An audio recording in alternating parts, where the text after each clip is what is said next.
I know we've only known each other for 4 weeks and 3 days, but to me, it seems like 9 weeks and 5 days.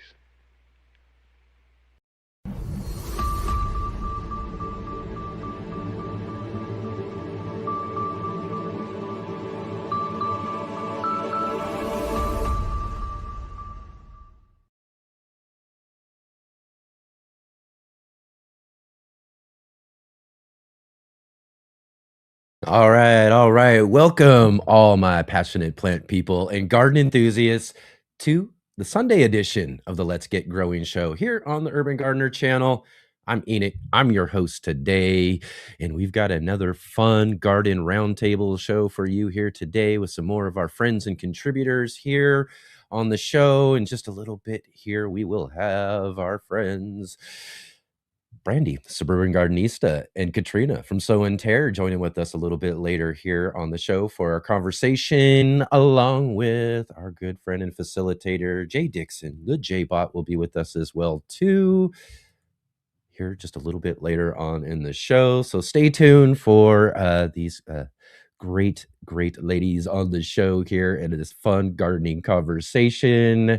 And hope all of you are doing really well. And if you can, real quick here, before we get going today, let's go ahead and click that like button, hit the thumbs up, subscribe if you haven't subscribed yet, bell notification to be notified of all of our upcoming shows, live streams, videos, all that sort of stuff, and definitely share with all your garden friends out there and let them know about the Let's Get Growing show here every Saturday and Sunday, 11 a.m. Pacific time, 2 p.m. Eastern. And let's also have a big, huge shout out to all of our replay watchers. Thank you, everybody, for joining with us on your time. It's great to have you here with us as well. Definitely drop into the comment section down below. Let us know you're here. Let us know where you're gardening from, what you've got growing on this year, how the garden's faring as we're getting into summertime. I'd love to hear all about it, or just drop by and say hello. Love to hear from all of you. So thank you so much for doing that. And again, if you are here with us live today, definitely join in on the conversation. And if you are here right now, though, too, definitely drop into our chat. Let us know you're here. Let us know where you're growing from, what you got growing on, all of that, just like our replay watchers for our roll call coming up here in just a few minutes, where we can give you all a nice shout out here at the top of the show. And definitely, if you're here, drop all your questions for our guests coming up later on in the show, comments, all of that sort of stuff. And we'll feature those at the bottom of the screen throughout the show there, too. So thank you so much, everybody, for being here and contributing to the show in our chat.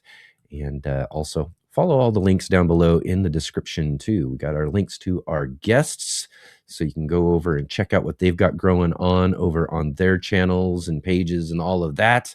And I really, really encourage all of you to go over and subscribe, do all those good things, thumbs ups, comments, all that sort of stuff. In fact, leave them a comment somewhere on a post or a video or something and let them know that you saw them here on the Let's Get Growing show. Really appreciate you all doing those sort of things, because that's just a really great way to support the show, by supporting our guests and contributors and all of that as well, too, and letting them know how awesome it was to see them here, right here on the Let's Get Growing show. So I appreciate you all for doing that.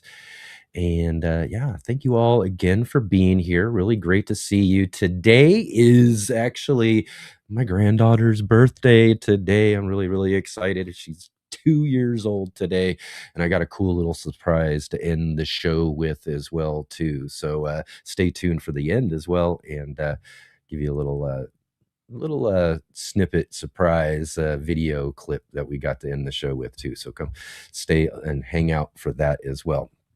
So right on. I hope everybody's gardening is going great. I hope the gardens are coming along well. And for some of you who've been uh, growing for a while now and got plants that are, providing now, I hope the harvests are really awesome. So again, too, we're just kind of storming right into summertime right now, and for me, I mean, the garden is going really nice. I was kind of talking a little bit about this yesterday, that just we had some really great rain the other day, which was really, really awesome.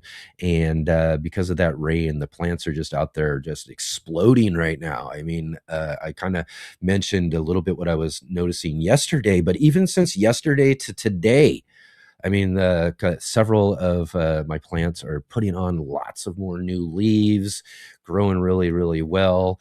And so I'm really excited about seeing their growth here in what is a more milder summertime for us this year. And it's perfectly welcome because these are kind of like, this is kind of the summer I was used to when I first moved here, like 15 years ago or so, when I was first starting to garden and grow in these spaces and everything. Those first several years, I just had some really, really amazing, amazing gardens. And then over the last several years, though, too, is it's just been getting hotter and hotter. It's been kind of pushing back on some of our plants, especially the tomatoes and other things as well, too. But it just feels like we got one of those, what I would say is old school gardening days here in my garden spaces that we have around here. I've been here 15 years now, and it's really great to kind of see some things growing so well right now too, and really also too because of expectations too. I had to kind of pull some expectations back. I wanted to do a little bit more than I was doing the last season, kind of build things up, but we kind of didn't get the best start to our season when it came down to it. But because of how things are going and growing right now, I wouldn't be able to tell. Everything's just looking really awesome. So again, I was mentioning also yesterday and kind of teased it out the week before too, that what I'll be planning on doing here in the next week or so is finally breaking out my the video camera and shooting some video of our gardens around here and do kind of a beginning of summer garden tour. That way I can show you all what we've got growing all throughout all the different spaces and some of the projects I'm working on and plans and thoughts of where we should be going into this next season and all of that. As I got that list I've been talking about for weeks and weeks, that just keeps on growing as I'm taking things off. It seems like I'm adding more to the bottom, but we're getting plenty of things done. There's plenty of things still to do. So again, I'll do a video here real shortly and share with you all of those different things that we've got growing on. All just lots of great stuff. It's really too, as I was mentioning before as well, a bean year. I've got all sorts of cool beans growing all over the place. We've got melons and squash and okra and eggplants, tomatoes, peppers, beets, all sorts of stuff. So I can't wait to kind of show you all and take you all around the garden space. So we'll do that coming up here real soon as well too. And so I hope everybody else's gardens are growing well. I'm definitely drop into that chat, and let me know how things are growing as well for you and what you've got growing on. And so I guess that's what we'll do then. We'll go ahead and just jump right into it today. I hope that you've all jumped right into the chat to let us know you're here, because it's time for roll call. My name is Kevin. Yeah. That is my name. Yeah. They call me Kevin. Yeah. Because that's my name. Roll call. All right, roll call time. Yeah, this is the part of the show where at the top of the show here, where we give all of you a shout out for coming and hanging out with us here today. So if you haven't dropped in yet, definitely drop into the chat. Let us know you're here, where you're growing from, what you got growing on.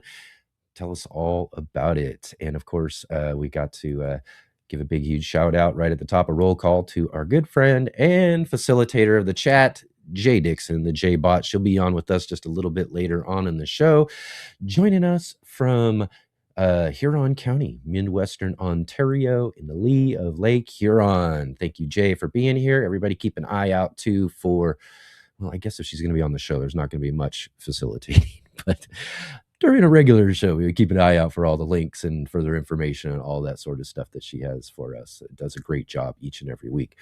Let's say hello to Dusty Flats joining us here too. Hello, hello. Glad to have you here. Thanks for joining in. Thanks for dropping in here as well. And let's see here. We've got Look to Nature Homestead. Hey, garden family. How are you doing?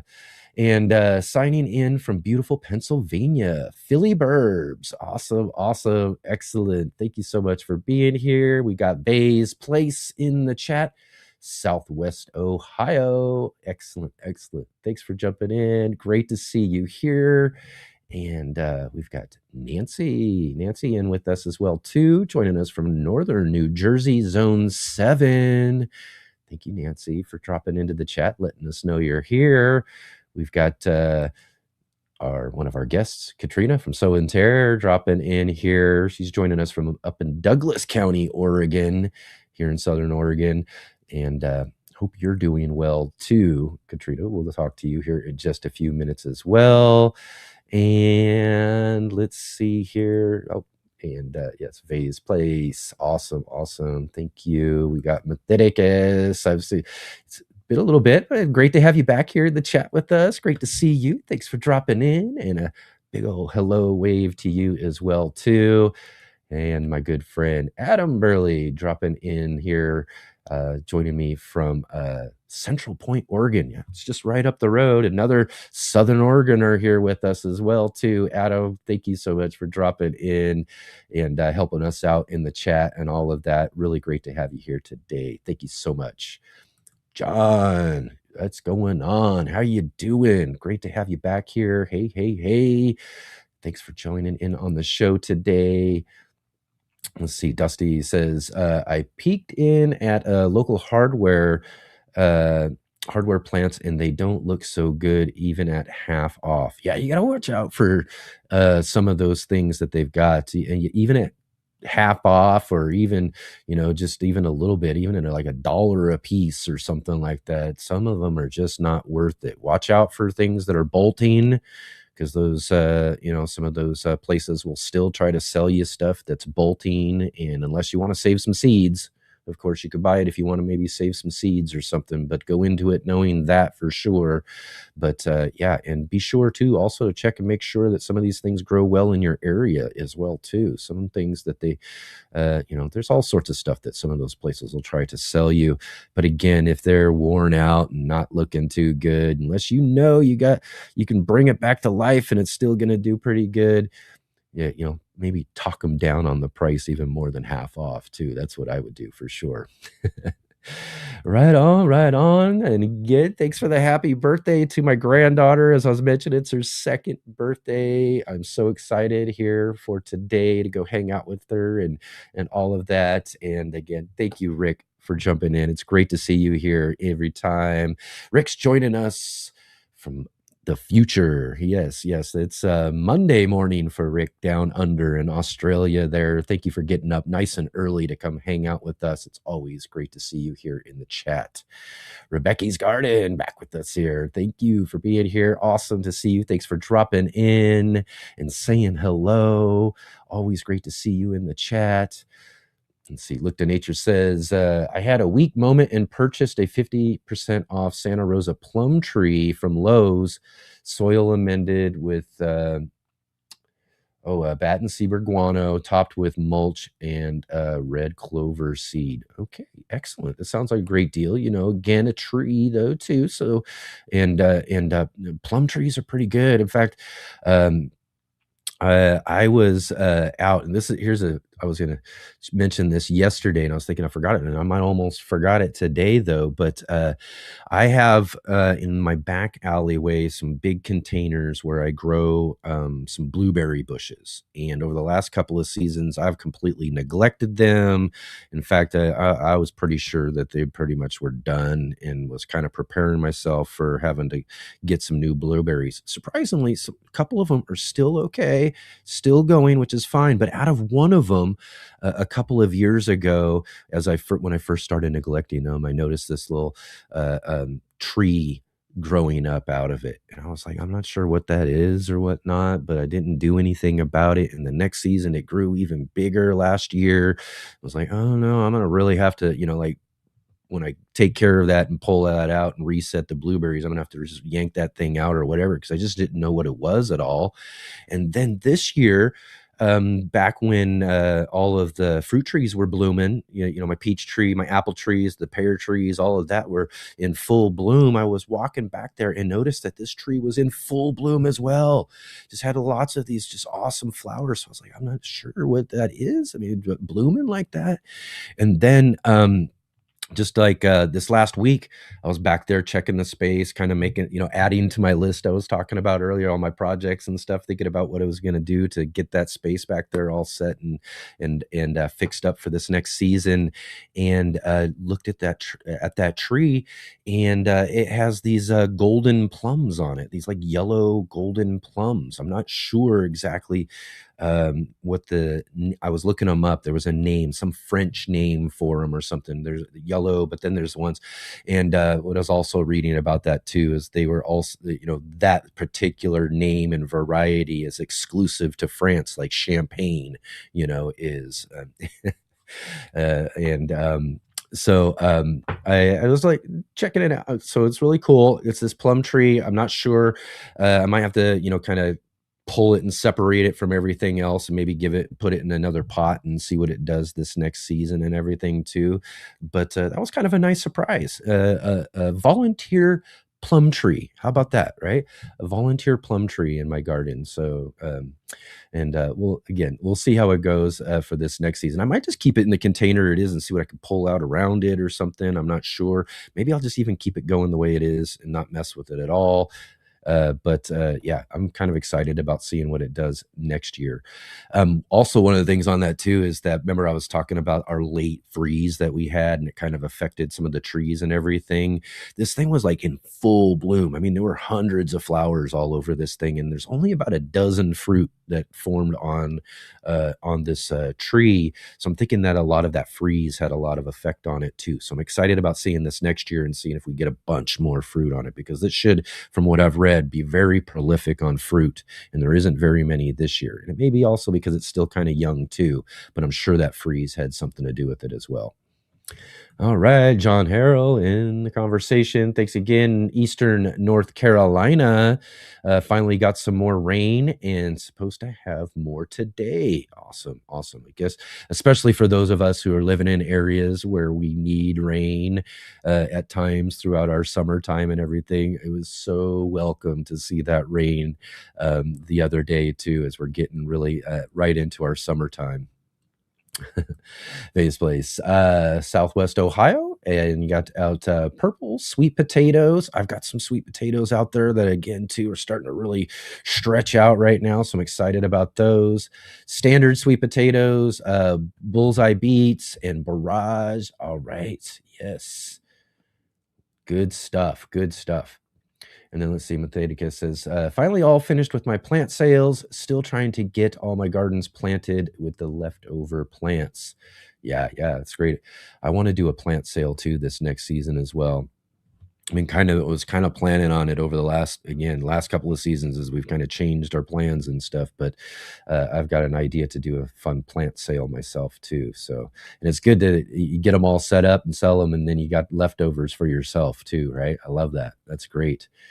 And let's see here. Dusty says, thought I could get more work done today, but it's sprinkling and it's going to be swampy sauna tomorrow. Ooh, high humidity for sure, huh? Sometimes it's just not fun to be out in that for sure. Vegas Place says, working and listening. Awesome. And look there, we got our other guest. Yeah, it's Brandie, Suburban Gardenista. Super excited to have you on the show too. Can't wait to talk. We'll see you here in just a few minutes.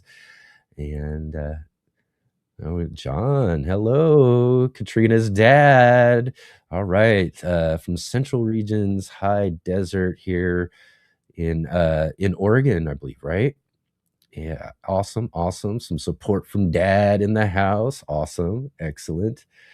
Look to Nature says, I am currently copying and pasting as much of my garden as I can as I move to a new property, maybe in the future.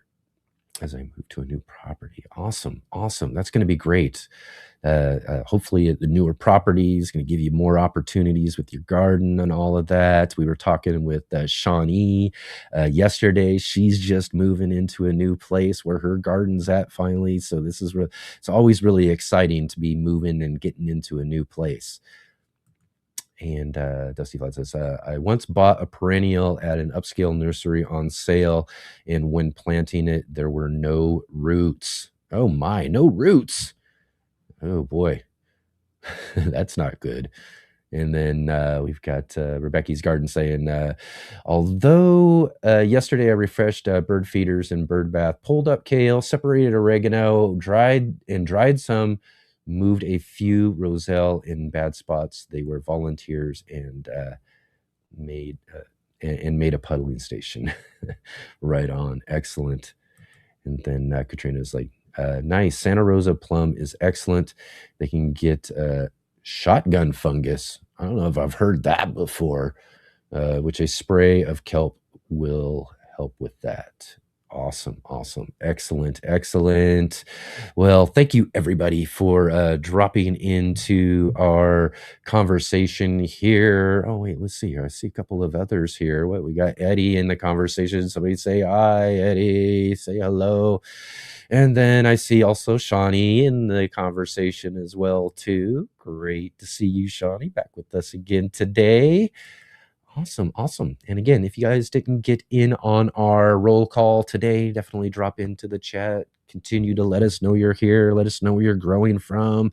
And like I said, if you got questions for our guests coming up and all of that as well, too, drop those into the chat and we'll feature those throughout the show at the bottom of the screen. Right on. Excellent, everybody. Let's see here real quick. Let's mention a little bit here before we get going on our first break here and get this moving on. I'll just mention that like I said, we had a really great show. I was telling you we had, this was last week. I want yesterday. There we go.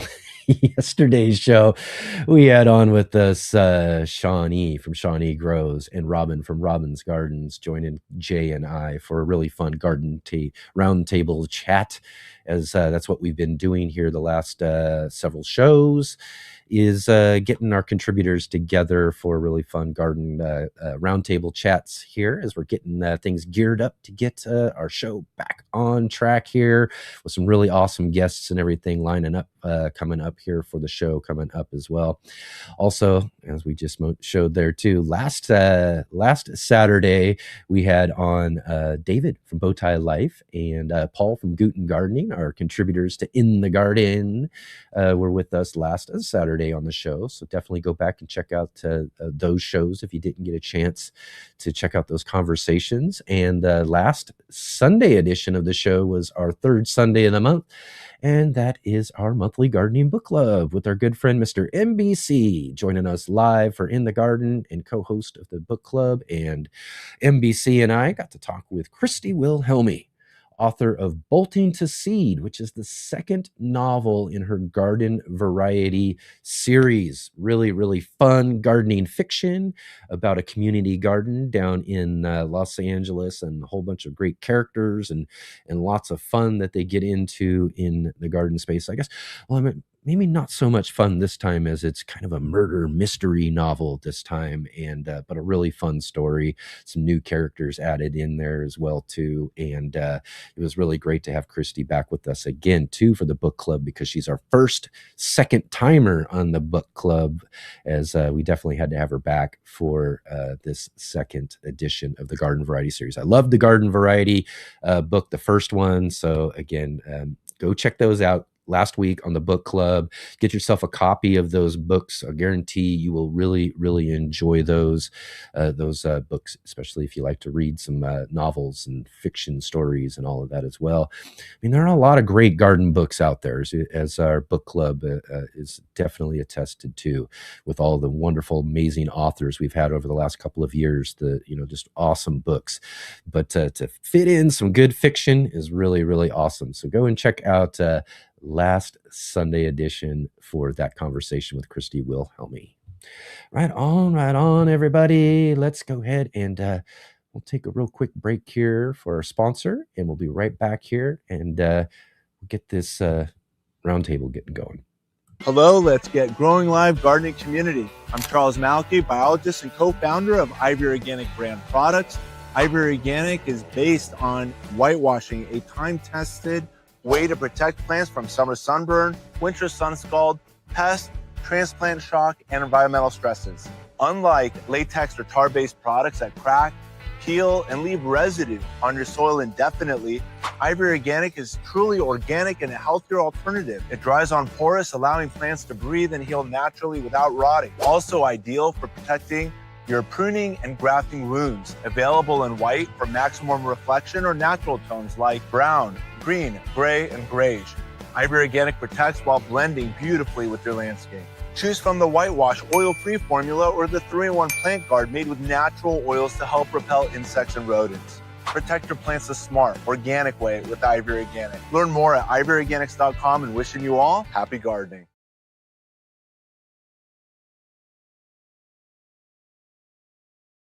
Okay. Thanks again to Ivy Organics here, and definitely go and check out ivyorganics.com and get some of that 3-in-1 plant guard for your garden, and use our promo code GROW10, GROW10. All right. Okay. I'm running behind. We are just going along here. I was really surprised at what time we have here, and I'm trying to move along here, and I almost forgot we have an in the garden segment as well too, so apologies to the guests here. We're gonna run Paul's in the garden segment real quick here, and then we'll get to that roundtable right after that.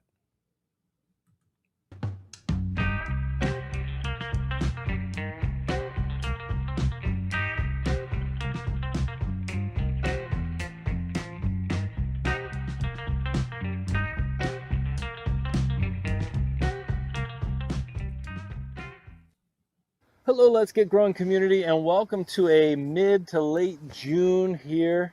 It's a morning time here in Zone 5, Wisconsin. It is a beautiful day to be out in the garden. And I've got a lot of work to do today. But today I'm going to talk about my new favorite garden tool.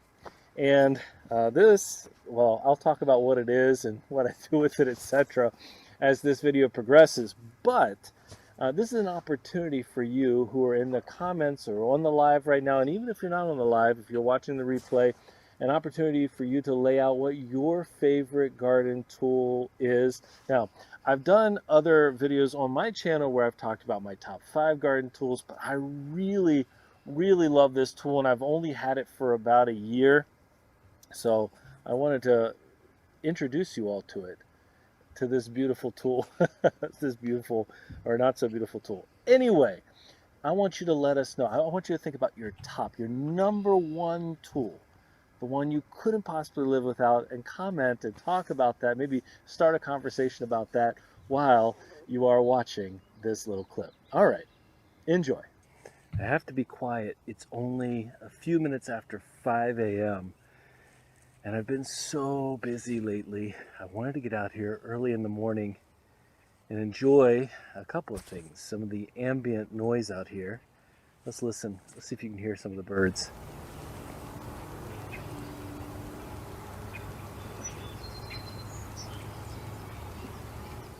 I'll have to turn the mic up for that part probably, but it's beautiful out here.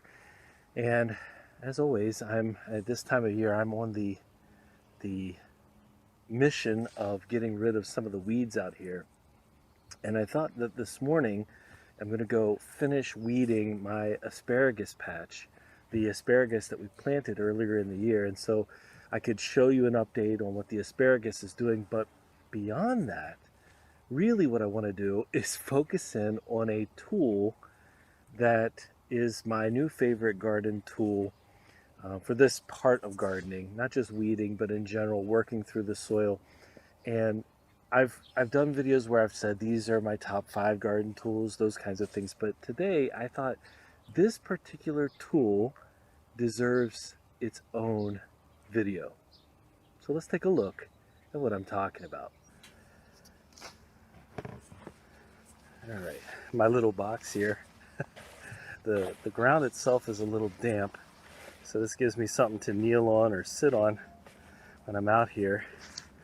And I don't normally wear gloves in the garden, but you know, if I'm going to be dealing around with stinging nettle and other weeds, I put my gloves on. But right here, well, right here's the tool that I'm talking about, and I've been using this so much I've actually got the label all basically taken off. If you've seen this before, you know, I'm just to get rid of this. It's not necessarily there. It's not necessary for it to be there. If you've seen this before or used this before, you could pause the video and comment what this is before I go on. But for those of you that haven't, this is a cobra head. Now this is what I have to weed. I mentioned this when I was talking about planting my asparagus out here, that this area was just prone to so many weeds, because behind this I have this marsh area that I can't do anything with, and I mean there's just stinging nettle everywhere. I try to get it cut down, but you can see it's already going to seed. You know, the weeds are constantly applying pressure, but I got out here for about 35-40 minutes yesterday. You can see what I was able to accomplish here. You can see all my asparagus from the crowns that I planted earlier this season. You can also see where the asparagus didn't come up. So here we're looking great, and then one of them didn't come up here. Here we're looking great, and one of them didn't come up here. One of them didn't come up here, and then a little bit farther over it looks like one didn't come up here. But for the most part, my asparagus came up nicely, which is fantastic. That's exactly what I wanted to have happen. Boy, it's just such a difference. This all looked like this weeded area down here before I got to it. And this is the little tool that helped. And I mean, for a tool like this that's so simple, one single tine, there's just so much advantage to this over, say, a garden spade. The ease with which this lets me work through the soil, get at the base of the roots of the weeds or whatever else that I'm trying to get to. But actually, I want to show you something with this. Now, I got this last year, and I showed this last year when I was harvesting some potatoes. I got this from Keen Organic, Keen Garlic, and I have two of them. I have this one and I have a smaller one as well. This one is the one is like my go-to size. But I used it to help me harvest through some of the potatoes last season, because the soil can become a little bit compacted here in this bed. And I was just finding how easy it was to work around the potatoes without damaging them. Just dig through. One of the things I really like about this as a tool, because it is narrower, you know, than the traditional spade, and I'm able to dig right in here, I'm not as at risk, I think, of digging into the plants that I'm trying to save, trying to weed around. And so I get in here and then I can go right back through, just making sure I got all the, or attempting to get all the roots out of these weeds. Again, it's such a strong and sturdy tool. And so what I've found is I can actually, if I have, you know, say I got mulberries around here that I didn't plant, that my neighbor's been trying to control. And the problem is, as he's trying to control them, they keep spreading. And, you know, I don't love that. But I can actually wrap the base of some of these weeds around the tine, because again, this is such a sturdy tine. And then as I wrap it around, I can use this as leverage to pull some of those tougher plants out by the root. So it's like a multi-purpose element. And if I were trying to get in here with, say, my Styropo, which again I absolutely love, my Styropo might be able to clean out some of the area around this, but this is like a more precision driven aspect here. Now I said that I got this at Keen Garlic, Keen Organic. Look at this, just dig right in just a little bit. Well, anyway, I picked it up from there, but one of the things that I really like about this is actually a local company that creates this. They have their whole creation story of this tool and why they created it and how they created it.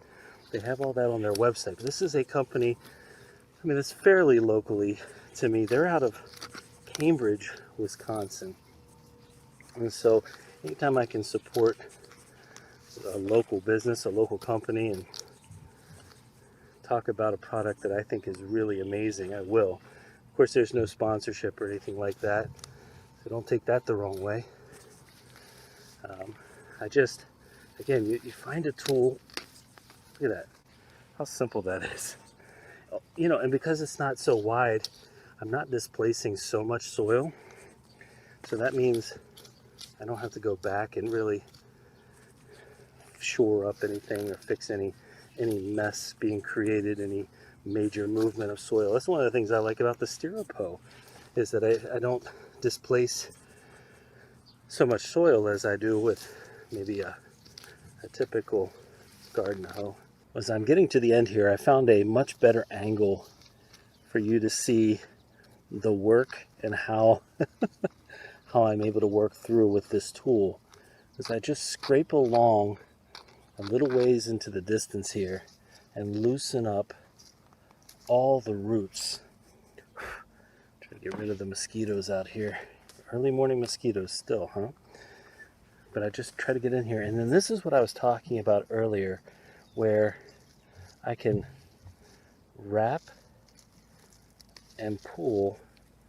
Here, I'll get a bigger one here. Wrap and pull. And it makes it so much easier to get these plants out by the root.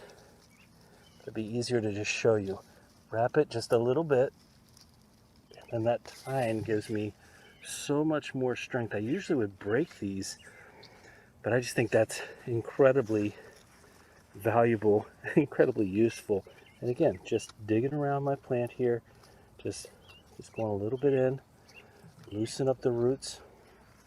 And what I've found is, even with fairly dry soil, and obviously we've had some rain here in Zone 5, Wisconsin, but even with fairly dry soil, I can still get in and really gain access to these roots much more easily. And again, it's so tough. Watch this. It's so tough. I can get down in there with little to no effort at all. Really get down into the soil too. And then as I get up real close, you can see my asparagus right here. I get up real close. I can do the fine tuning, the fine little workaround. Yeah, let's get this exposed around here. A fine little workaround so that I don't disturb my asparagus, and then I can work outward from there.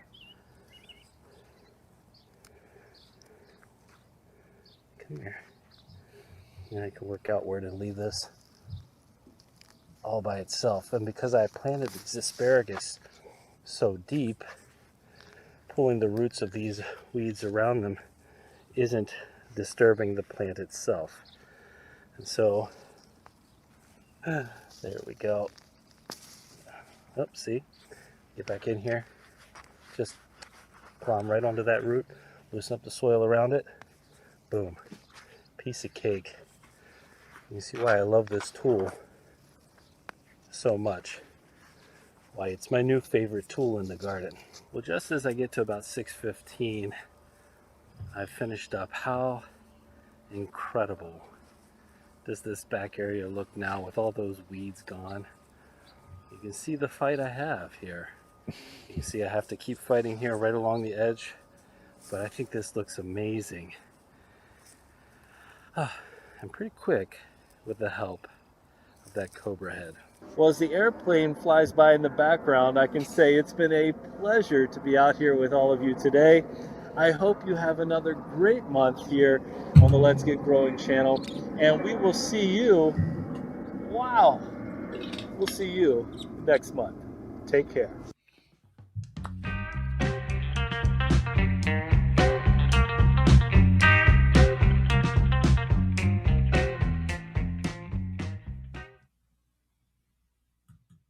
All right, there we go. Thank you, Paul. What a great in the garden segment. How satisfying is that to get down and do some weed pulling and all of that as well, too. It's always great to get that stuff out, clear it out of our gardens, and see what's left afterwards after we've done all that great work and everything. Plus, it just kind of feels good to yank those things out of the ground. What an awesome tool. And I don't have one of those tools either. So I think I'm going to have to try that and get one of those myself for sure. Definitely. So right on, everybody. Again, thank you, Paul. Go and check out Paul's channel, Guten Gardening, right down in the description below. And, just like everyone else, go and check out some of his videos. Go let him know you saw him in the garden here on the Let's Get Growing show. Right on. So let's move right along here today. As I said, things are just moving by too fast for me a little bit today. So let's go ahead and jump right into it. And let's welcome our chat facilitator, producer, and all of that. Let's welcome the Jaybot.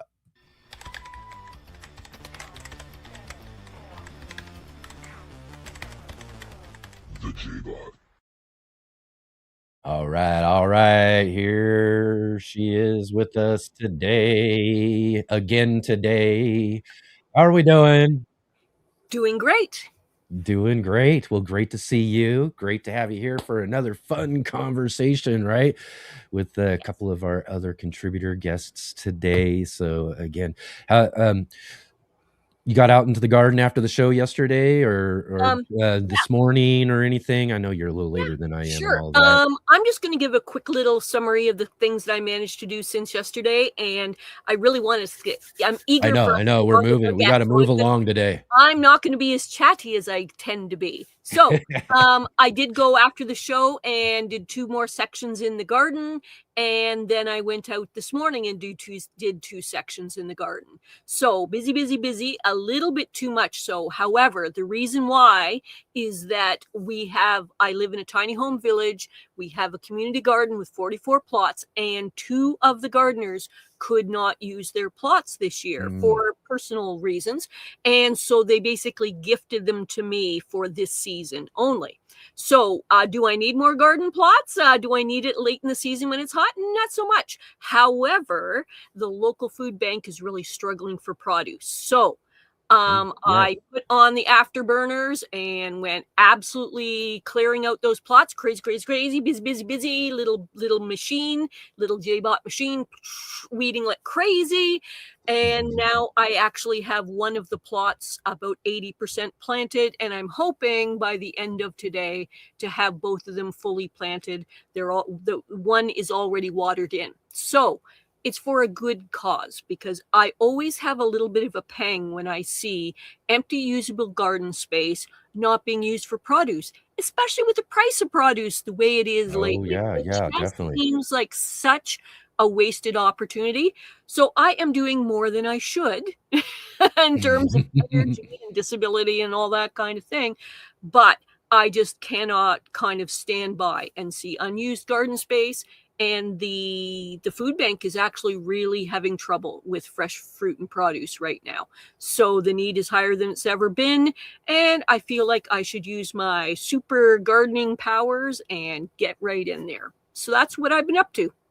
Yeah, that's right. Excellent. Well, again, it's really awesome to be able to, for me, I'll give friends and neighbors and do all that sort of stuff, but I like taking it to that next level, going to places and food banks and community centers and things like that could use some of this extra produce that you're growing out of your garden if you have lots of it, especially for all you zucchini growers, right?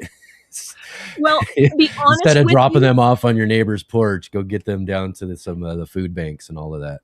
Well, to be honest with each of you, and I'm just going to be brief and then let's get on to our wonderful guests, is that I am a little bit fatigued and this is going to kind of push my limits a little bit. And because of where we are in Canada and our limited growing season and the season getting hotter, the list of vegetables that you can plant now to get to maturity is not huge. However, I said, oh, would it be a shame if I showed up with 20 pounds of kale or something? Don't think so. And so I'm going to plant what I can, get it in as quickly and efficiently as I can. They'll figure out what to do with it. Happens. Yeah, whatever happens. Any produce coming out is a benefit. Those garden plots are now clean and tidy. That's a benefit. And anything else is a bonus. That's right. Right on. Well, let's get this going. I know that everybody's been waiting in background here way too long, so let's get going with this conversation. We've got some great guests with us today. So let's get started with another fun garden roundtable.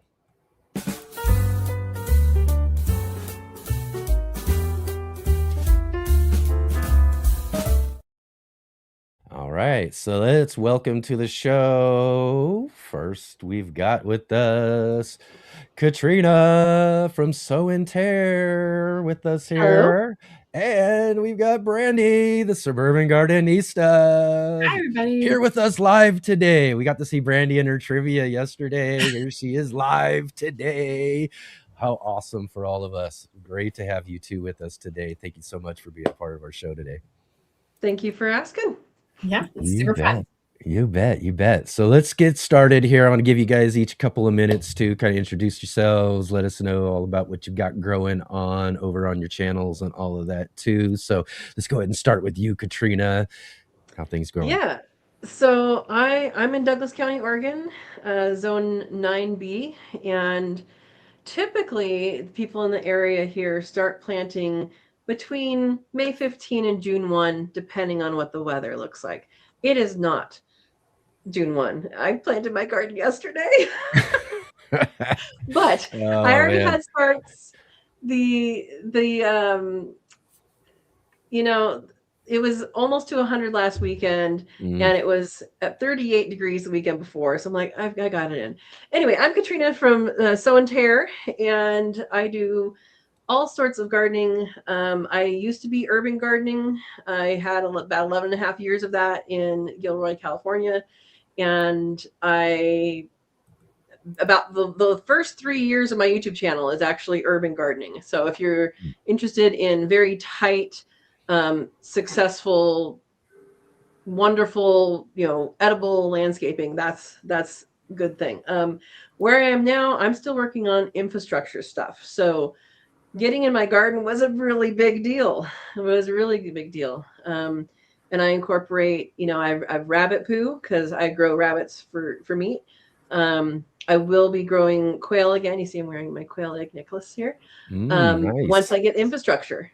And then I had something really exciting happen. It's not all the way done yet, but most of the trees came down for my food forest area. So I'm going to be building a food forest about 1 acre large, and it's going to be a big adventure. So looking forward to it. Everything's in the beginning stages here. All right. We'll have to get into a little bit more on that for sure. Definitely. Yeah. How about you, Brandie? How things going on up there? Things are good. Things are good. So I'm in Southern Ontario in Canada, and I feel like we've had a pretty decent spring. We had a bit of a dry spell, but we've had some rain. We are just on the cusp of a very big heat wave. So I thought I could go and do this little video outside, but I'm afraid I'd be sweating. But now I'm pulled in my basement, but so it goes. So on my YouTube channel, the Suburban Gardenista, I focus on lots of different gardening topics, but I really have a passion for native plant gardening and for supporting pollinators with my garden. And yesterday I just did my recording of my early summer native plant garden tour, and I saw so many critters visiting my garden, caterpillars that I didn't know before. And so very psyched to see my garden being used by not just myself and my family, but all the creatures that have come to visit as well. Awesome. Awesome. Lots. That sounds great. That sounds great. Right on. So let's dig into it a little bit. You were mentioning Katrina, this food forest. I kind of want to know, what are your plans? What are some of these things you're thinking about as far as Yeah. what you want to incorporate into this food forest? So, so when I started my edible landscaping stuff years ago at my urban situation, I didn't hear the word food forest. Didn't know what that was. Didn't know anything like that. Edible landscaping is what I was going for, and I did it. Like, I could have survived off that land. 7,000 square foot regular lot with a house with stuff on there.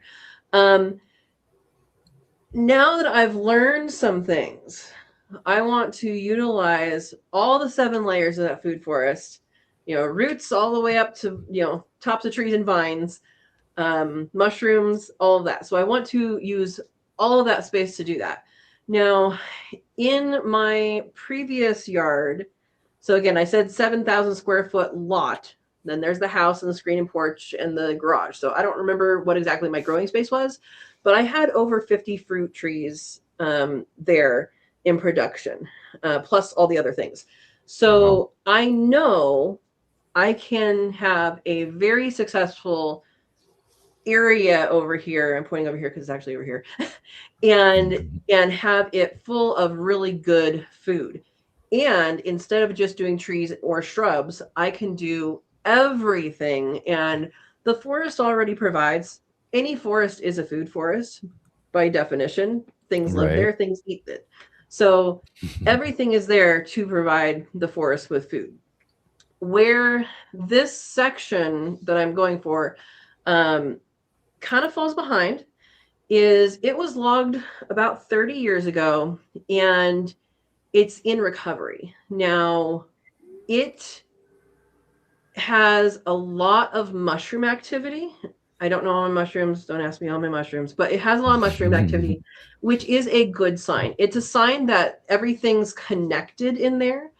And what I really wanted out of this situation, trees are down, they chipped almost all of them. If it could fit in the chipper, I had them chip it, because number one, wood chips are wonderful. If you don't know that, know that. And number two, when you have a situation where it was logged for logging's sake, in the past, 30 years is not that long a time in logging terms. They basically scrape the soil bare. They get rid of everything. It's destroyed. So the land is still in recovery. That means the topsoil is about that big. There's about that much topsoil. So bringing in the wood chips, which would have costed me tons more than to just have them chip them in place, bringing in that stuff into the soil and making that a good situation, that will become soil so quickly.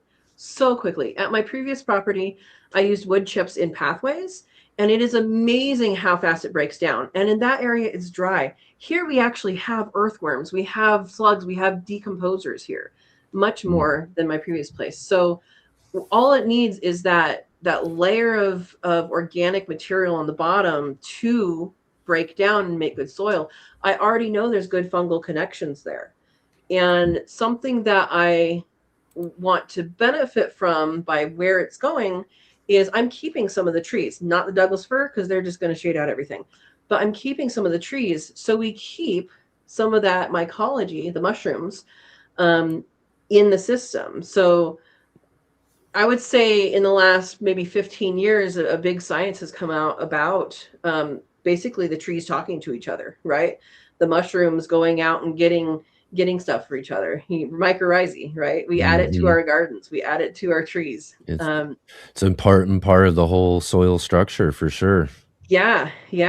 And it's awesome. But there's already stuff out there. And I know it's out there, even if that layer is this big on the soils, on the dirt surface, there's that much soil, right? I know it's there because of all the mushrooms that I've been seeing. And with the support of making the soil healthier, all of that is going to benefit anything that gets planted there.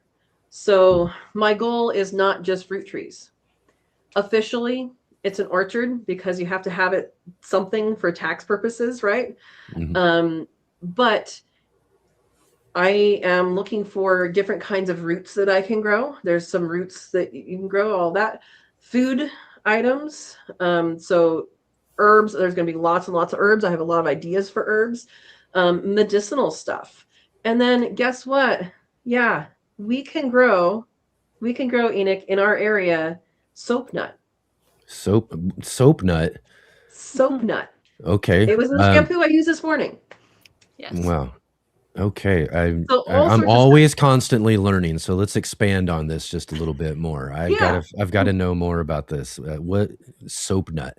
Let's describe this. What is this? It is a nut that is grown. Are you all, wait, real quick, are you two, other two, are you familiar with this? Yes. Is this? No. I don't have Okay, it. good. So is it? All right. I'm not the only one learning here. So I went down a path. So I have lots of hair. You guys can see I have lots of hair. I went down a path of trying to find something natural that was not going to dry out my hair, and to say it frankly, failed. All of the things that are readily available that don't cost $40 a bottle, because I'm not doing that, were just not. They would work okay for like the first few washings, and then once you're done with the bottle, your hair's brittle. And the natural way of doing things was just, it wasn't great. And so I just recently, not like several months ago, I found, actually about a half a year ago maybe, I found some stuff that it had soap nut. And then I started looking things up because that's what I do. That's what we all do, right? And soap nut is an actual, it's a small tree, and it's an understory tree, and it has a fruit, a nut, and you don't actually use the nut, you use the husk. And the husk, basically you just dry it, and then it will suds if you add water. And that's what it does. Now the shampoos and stuff that you get have a whole bunch of other stuff in it to make it a shampoo. But if you wanted to, you could take that husk, wet it with some warm water, go like this and go like this, and you have soap. Interesting. Yes, we learned something new. In fact, let's see here. Look to Nature is saying, I'm growing shampoo ginger. Now I've heard this. This is the one where it's all shampoo like ginger. Gooey, and you squeeze it and it comes out all like that. I wonder I've if we haven't heard of that before. I wonder if we get too cold for that though here. I do know we can grow cardamom. I did look that up. But cardamom. Yeah. I did grow that. I got some from Kay Cottrell, gave me some when I was visiting her when she still lived down in Los Angeles, and brought it up here. But it is real. It is susceptible to the cold, and I'd have to bring it up underneath and stuff and kind of protect it a little bit during the winter time and stuff. So you do want to have some sort of protective measures for cardamom. But we can still grow it here. You can still grow it though. So yeah, I have experience growing a lot of different things in a small, condensed, packed situation. And in this case, it's going to be the same thing, just on a larger scale. I think I'm going to keep most of the trees still smaller, just for ease of harvesting. It is on a slope. It is the least slope of my slopes, though. I do live on a hill, but you can get a lot of different fruits in there. You can get a lot of different vegetables in there. Herbs. I want to do a lot of herbs, and I want to sell a lot of herbs. So, yeah. Awesome. It's going to be a situation that's going to be a lot of fun. More trees have to come down. Then I'm putting up the fence. We do have, bears, elk, deer. Which you're out there a bit. You got to worry about all those crazy creatures. There was a bear right here a few months ago. I did hear pew pew somewhere else, and he hasn't been back. But yeah, no, I need to get a big game fence up before I do any planting in there. And that's, you guys do not. Maybe you guys understand. You understand how hard it is to drive past the nursery on purpose because you're going to buy something. Right, right. Oh yeah, that's hard. Yeah, Hard- yeah, hard it not- is hard. It's like I the can't stop because vehicle I will wants buy to kind of something. it veers over and it just keeps veering, and you're like, no, you're pushing the wheel. How many people in the chat and after and people are rewatching? How many times have you guys been like, "Oh, I'm just going over there. I'm going to stop at the nursery. I'm just gonna Oh, look I around. can't." I'm just Your gonna look trunk is around. full. I'm Yeah. leaving my wallet in the car. I am Yeah. leaving my wallet in the car. Excuse me for a second. I gotta go get my wallet. So Yeah. my old neighbor, she's not old, but my neighbor at my previous house we would go to the nursery together, and she was hilarious. I love her. She would not allow herself to have a cart, and I could not carry anything for her. If she could carry it to the register and carry it to the car, she could have it. Well, that's smart. Yeah. That is pre-planning. That's That is right. pretty Good planning. willpower. This is just knowing our tendency is right off the bat. We've got to be careful. There's a nursery on my way home gotta from be work prepared. when I would live down there too, and it was a good nursery. They knew me well. Danger. Back to the slope and the soapberries and the bear. Yeah. They're all near each other, and I guess the question came to mind for me. Moderators, please don't come after me. Does a bear suds in the woods? You know, if you don't see it, you don't see it.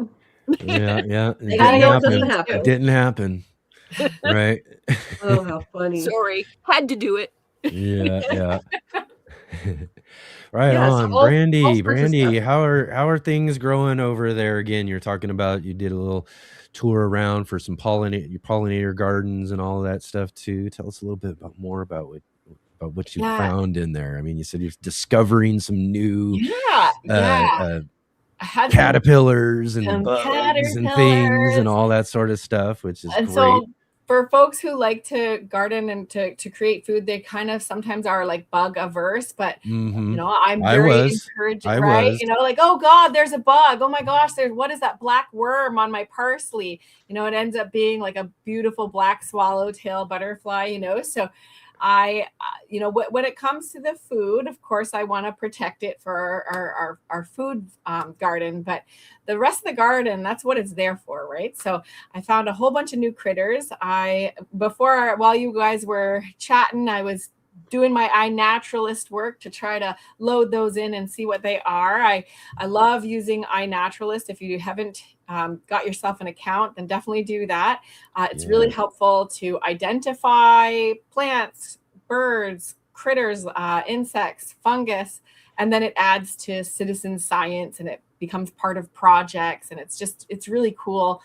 For example, you know, sometimes I'll use it for identifying invasive species, and then they're pulled into invasive species projects. And then, you know, the city might focus on that area to do an invasive species pull. So it's a really great tool that you can use for yourself that also contributes to citizen science and the community. So was doing that a little bit. I found out just before the show, a little creature called a candy striped spider. It was actually really quite beautiful, tiny little thing. I don't know how big it gets. Let's hope it stays small. I love seeing spiders until they move. Anything on them. If they move, I'm like, no, okay, we're done here. See, I'm good with spiders. You know, the one that still does that to me, and I love them, and I got plenty of them around the garden now are mantises. Oh, they're fun. Those ones, people hold them and do everything to me. They start moving when I'm holding them. I'm like, Have you seen their mouth parts? There's a reason. Yeah.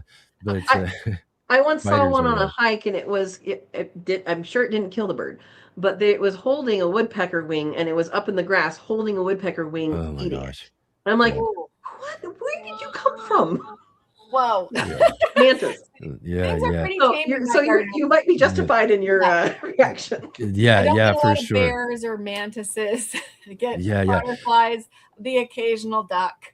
The occasional duck, even. Well, that's great. That's great. Yesterday there were like but 8 spiders are ducks. amazing. I love spiders, though. I mean, they are literally my favorite. I think the one spider that I think is really quite beautiful, but also so terrifying looking is it's literally called the garden spider. Like it's an orb spider, but they're Like an orb massive. weaver. Orb weaver, yeah, Yeah, and yeah. massive with the black and yellow. Like this Oh, thing yes, is those are that's awesome. what caused Spider-Man for sure. Like, don't tell me that thing is cheerful. So, but again, beautiful to see. Just there's all the native plants, you get all the critters, and occasionally they will make a web where I don't expect it, and I've walked right into them. Oh, anyway. That isn't the funnest though, walking into a web. I'll agree with that. I mean, I may really love the spiders and care for them, but man, walk right into one of those unsuspectedly, and it's got, just straps across your face. And, I just right? can't. No. I did. I won't talk about critters the whole time, but I did find something that as I was doing the video of my smooth rose, I'm just going chitty-chatting about my rose, and then I have to stop randomly as, oh my gosh, did you see that? So if anybody is interested in the garden tour, it'll be coming out in a couple days or so. But it is a little caterpillar that looked so much like a stick. I can't even identify it because the identification apps won't pick it up because it looks like a stick. So I think it's a moth, but it's a really neat looking little creature that I was pretty wowed to find. So there's a resource I can give you. The Xerces Society starts with X. The Xerces Society has a lot of information on their website, and they do a lot of mostly butterfly moth type stuff, but they do a lot of stuff over there. You might see what people in there are. Okay, I will take a look. Yes, that is a super resource for sure. This is a good one. So I will look there, and I will do my best to try to identify that little thing. Because the thing is, you can also have the invasive creatures too, right? So I think there was some invasive caterpillars on my rose in the past. So really hoping this guy is native, and we can just let him do his thing. Definitely. And for everybody in the chat, I just dropped a link to iNaturalist for all of you guys to go check out there too as well. That is a really great resource. And so back to the gardening piece, not just the critters, but I did want to. Shawnee and Jay were on it at the very same time here and brought a link to Xerces Society. Nice. That starts with X. You wouldn't know if you didn't. Love it. That's great. We're all on it today. Good. Great resources, though, for sure. Right? Yeah. But on the pollinator partnership too, for pollinator partnership in there for folks for the States, and then Pollinator Partnership Canada too. Tons of great resources there to learn what kind of plant support pollinators in your area, depending on where you are in the world. So I love the everything you can find on those web pages. So I know you really do love pollinators, and it's a big part of what you do in your content and all of that. And I'm sure it's kind of like the children or whatever. But do you have a favorite? Is there a favorite pollinator out there you have? Oh my goodness, I don't know. See, that's what I'm saying. You're going through the list. You're like, I don't know. I'm not sure. Right? I learn something new. Like every time I find a new creature, and then that becomes my new thing I'm obsessed with. Like we found a Polyphemus moth caterpillar at the schoolyard. The kids found it, and it was huge. It was like this big, and it was fat and green. I was like, oh, that's something special. And you kids are no longer allowed to touch it. Oh gosh. I was like, look at this great creature. Okay, everybody take a step back. Because they're so excited. And it was great that they were excited and they're learning. But then there was no safe place for this creature. So we put it to where I looked it up on iNaturalist. I looked it up and found that a potential host plant for this, what I thought was the Polyphemus moth, and it turned out to be, was the pussy willow bush. So we put it into its pussy willow bush. It created a chrysalis.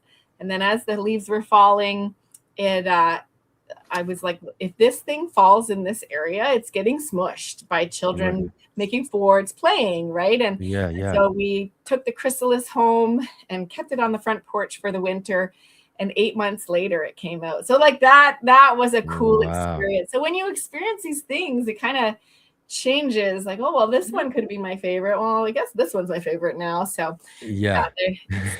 Especially when you realize they liquefy in that thing and then like all of a sudden become something else. It's magic. It's magic, right? Wow. It's like mind-blowing magic. So yeah, it's they all are. I mean, unless they start coming into my house and crawling on, like everything is welcome outside in the garden. Right. You keep your own space and we're all happy. Yeah. Got to stay clear of the house though. Yeah, not welcome inside. That's right. Kind of goes for especially for the spiders, I suppose, too. Yes. You got to have one kitchen spider take care of all those fruit flies, right? Right. You know, like or a good friendly jumping spider too. I have a couple of those that pop around every now and then as well. Cute. Last year there was one. I would sit underneath the tree, and every time I sat in that chair, it would come up and just sit on my knee and look at me. Yeah. Okay, we're friends. You're friends. Yep. Yeah, as long as you're harmless and not doing anything, like. Yeah, especially but I love the jumping spiders. They are really my favorite spider out of them all. The bigger, the better. Oh my God. The bigger, the better. Yeah. Like they are so friendly and they are so like, yeah. In fact, I had one last year that would walk across my screen. That I have a little screen there, and while I was doing the show, and will walk around and stop and look at me like, "What are you doing? Who are you talking to?" Or try tripping out on what I'm doing in here or something. But he's just stare at me and watch me, right. And every now and then too, they'll lift up like they're waving at you and all that stuff too. So they're so great, and those green eyes and everything. Love it, love them. There was one we had in California, and it had green fangs. It was iridescent black, and it had green fangs. I never looked up what it was, but they were like that big. Yeah. Here's the question for the panel and/or the audience from Shawnee. Does anyone name their garden creature friends? And I'm going to start because I seized the question. Yeah. I actually do. My most recent thing, I had a clutch of baby bunnies inside of one of my garden plots. And I chose to keep that on the down low because not everybody in my community is wildlife sensitive, you might say. So I actually tried to, I put a statue in front of them so it wouldn't be as visible, but I had a little bit in front to not disturb them or anything. And I viewed my early plantings in that garden plot as basically be sacrifice, whatever, because I wanted them to stay in there. I don't know anything about baby bunnies, literally don't know anything. So I looked up stuff on the internet, and the short version is I learned to see that I wasn't doing anything that was disturbing them, how I could tell that they were still being taken care of by the mother, how to tell when they went to maturity, when I could tell that they were going to be self-sufficient enough that I might be able to safely and properly shoo them out of my food garden. Thank you very much. But not till then. And then I let them have those first couple of foraging weeks in which no asparagus and no beans and all that kind of stuff as they're in their little baby bunny tummies. Yes. Maybe that's why you got blessed with these extra plots. But then after a while, I basically parted the fence so that they could go exploring elsewhere and kind of urge them on. And I'm not entirely sure I have them fully gone from that garden, so I may have to seal it better. I've done some surveys around that garden, and I can't see that they're in there, but they know it's the cafeteria, so I may have to get a little more firm about things. But so I had that, and I had a snake as well, a garter snake, a couple of years ago. And again, selective about letting anybody know, because although they are fine little snakes are another one of those ones that'll get people freaking out for sure. That's the thing, is so I was selective about to know about my snake, and I did name it as well. Can't remember the name right now, but at the time I did. But it was a secret little snake situation going on. We got some great names coming in here too. Look to Nature was James Squirrel Jones, Jimmy the Flathead Squirrel. I love that. That's awesome. Adam has a gopher snake about 3 foot long. He's named Henry. That's great. We got Henry. And then what do we got here? Darth X with Bob the raccoon and a resident squirrel named Charlie. Is that Charlie, right? Yeah. Yeah, Charlie.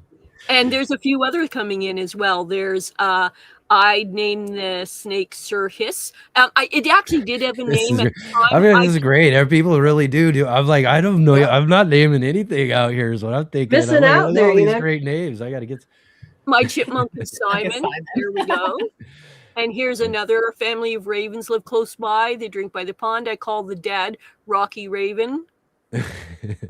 So anyway, that was kind of my little. This real quick too, though. But Blue Wolf was saying they had black widow spiders everywhere and all of that. And I was going to say I have like 3 of them in 3 different spots along the alleyway. Maybe I'll name them. As long as you know where they are, we'll find some names for my black widows. I let my kids name our critters. So we've got a Nibbles was a monarch. Yeah, a monarch caterpillar, did a lot of nibbling. We then had we had 2 black swallowtail caterpillars. One was Nibbles 2. Nibbles 2. That kids are great. Named by a child, right? Yeah, very creative. And then one did not do well, so then we morphed their names, and it was Nibblywigs. Our Polyphemus moth was Lily, but I didn't know if Lily was a boy or girl, so I just Lily is they, and Lily. So I wasn't sure. I did a little video on it, but I you know how sometimes you can tell whether or not they're male or female. I couldn't, so I just to be safe, keep it Lily, neutral. They. So, yeah. Anyhow, yeah, they get to choose the names. Not always what I would choose, but I love it either way. I know you name your rabbits out there, Katrina. You got any other things that around the place breeders you start names. naming? The grow outs don't have names, and my 2 chickens have names. I haven't had that many visitors except for whatever ate all of my peas, except for one pea plant which has 1 pod on it, which is more ripe than what I want to eat right now, which is so disappointing. But so I don't know what did that, but there's a lot of towhees in the yard right now, in the garden right now. They were checking out my new plantings. One of them might get a name.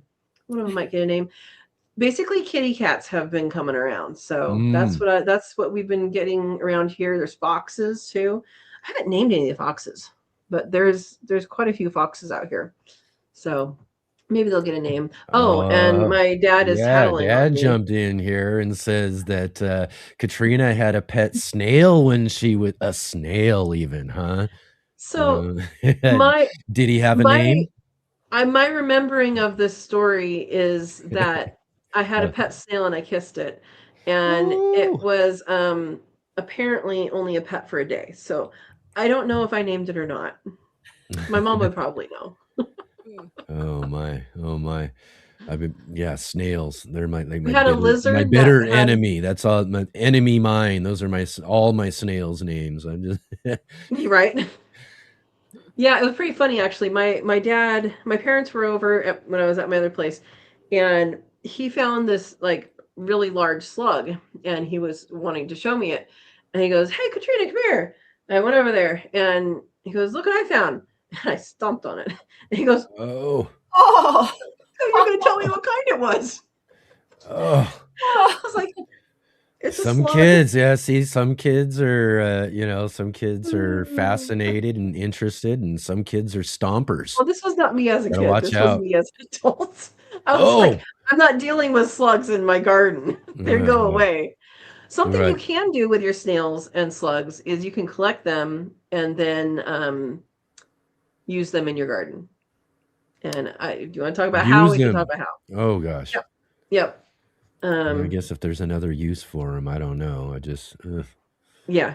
No, I've been out almost every night the last week, and finally I took the advice too and got my headlamp this time. From our conversation last week, I got my headlamp out. This and been just and I can't. And then after the rain, it seems like they like doubled, and there was even more of them. It's like a never ending trying to save these plants out there from these things. So you know what made the issue a lot less for me when I was in California, because I was out there every night. I would get like a yogurt, one of those big yogurt containers full every night. When I added wood chips to my pathways, that helped. Yeah. They don't really like to cross it. They'll nibble along the edges, but they won't like to cross it. So wood chip pathways are good too. Another good reason for the wood chips then, huh? And honestly, you're going to have a pathway anyway. And if you can make compost where you stand, why not? Yeah, absolutely. Yeah. But honestly, the number of snails in my garden went way down after that. Yeah, that's a really great idea. Wood chips are always a really great idea. What is David in here saying? I was dressed at the Easter Bunny last Easter at the church party, and a neighborhood kid walked right up to me and oh my gosh, slugs! There's this picture I see online every now and then, which that was kind of reminded me of is of a little kid at Halloween dressed as a slug, and had like a little white thing trailing behind him, like it was a little snail trail. Yes. Yeah, a little snail trail, but it's captioned "Gardener's Worst Nightmare." Slugs and snails. It's great. This is going to be slightly off topic, but both Bowtie David and I like costuming for a whole bunch of really excellent and not excellent reasons. That's kind of one of our things. And it is a thing when you're out mascotting. There's a number of realities that people who aren't wearing furry stuff head to toe don't really realize, pardon me, that happen. And one is that, I'd say 20 to 30% of kids will be rough/violent with you. Oh, really? You're not real. You are a cartoon. Right. That is very sad. Yeah. They don't think of you as being a person side. And of course, depending on the maturity and age of the kid, they grasp these kind of things to different levels. And some of them quite sarcastically, because I have to act cool around this person who's pretending to be furry and funny and all that kind of stuff. But real mascots, like being paid for it and expensive $1,000 to $5,000 costumes, always have 1 to 2 escorts with them, partly for that reason. The other reason, sometimes the mascots have trouble seeing and functioning as they're going around. So your peripheral vision of these little moving people around you trying to hug you and stuff like that isn't good. And the consequences of you accidentally elbowing a kid stopping them is not good, especially with cell phones and stuff going on. Doting parents. And did you just elbow my kid in the face? On purpose? Right. So they kind of position. You'd be getting blindsided. Somewhat. And then the other thing is you fry. You fry in those outfits. You suffer for your art. Whoa, are you hot? And of course, what do most people want you to be out and about? A sunny, nice day in the summer. So when I go in my costumes, quite frankly, they are not full great mascot costumes. They're just silly fun. And I do what I call flower petals or loops, and I go out from my place on a funny little bike. And when I go around in my little village, I do a loop and then back. So I am dressed as a funny, fuzzy creature, being real nice for 15 to 20 minutes, depending on how I'm feeling, loop out certain streets or whatever in the village, back home, and then I am far less of a panda, cat, dog, whatever the heck I am. It is off, and I am ventilating me and that costume quickly, and then back out again. But there's a whole kind of subculture world to all this kind of stuff. But one is, kids can be unspecials at times. That's so sad. Yes. Because I give out snacks and treats, there can be kids that are not willing to take one of their choice from 30 or 40 things. Oh no, I'm pillaging the whole lot and good luck. It's like, yeah, right, exactly. You didn't learn to share, did you? Right. Some kids have a hard time learning, that's for sure. Well, I have certain opinions and attitudes about that. But the key thing is I'm trying to do kind and nice things out there. Most people are accepting and wonderful about it. Do you focus on the tiny portion of stuff that maybe isn't so kind and nice? Or do you focus on the 95% that is like, oh, wow, that was a memorable experience. When I'm sitting there, at 90 years old and thinking about my life, I'm going to go, oh, I met just a fabulously kind kid who did this or did that to be interactive. And I will remember some of those things and do for years. Anyway, way off gardening, but we were onto that. Let's loop it back around, right? That's correct. Yes. I often dress as garden creatures. How's that? Now we're back to gardening. Yes, there we go. So, Brandie, I know again we're talking really in the pollinators and stuff, but tell us a little bit. You got a food garden? You growing some stuff out there in your garden? How things growing out there? What's growing the best? I'm super psyched. I have service berries or Saskatoon berries I have berries for the first time ever. I bought a tree. I love this fruit so much. If you haven't, I have one. Do you? Native. Great. Native. It's in the food forest. Okay, go ahead. Sorry. Well, I hope you have a whole bunch because they're so super tasty, and the birds like them too. So you got to fight with the birds, but right, that's with a lot of berries, right? Right, yeah. So I'm very excited to have my first service berries. We just tried them this weekend, and I've had service berries in the past. I bought a big tree and planted it. It did not survive. And so this was from a tiny little plug. So I have been waiting for years. So I'm very excited to have that. And then I have some, so that's native in my area. And then another native food that I have that is ready for me to eat right now is my black raspberries. So those are super tasty. It's funny because I got to get raspberries again. Pardon me? I got to get raspberries again. They're one of my favorites. I just love those out of berries for sure, especially black ones. Oh, yeah, they're so pretty. They're so beautiful and they taste so delicious. But the funny thing is that when I got these, again, I got them from tiny little plants and I got berries really quick from them.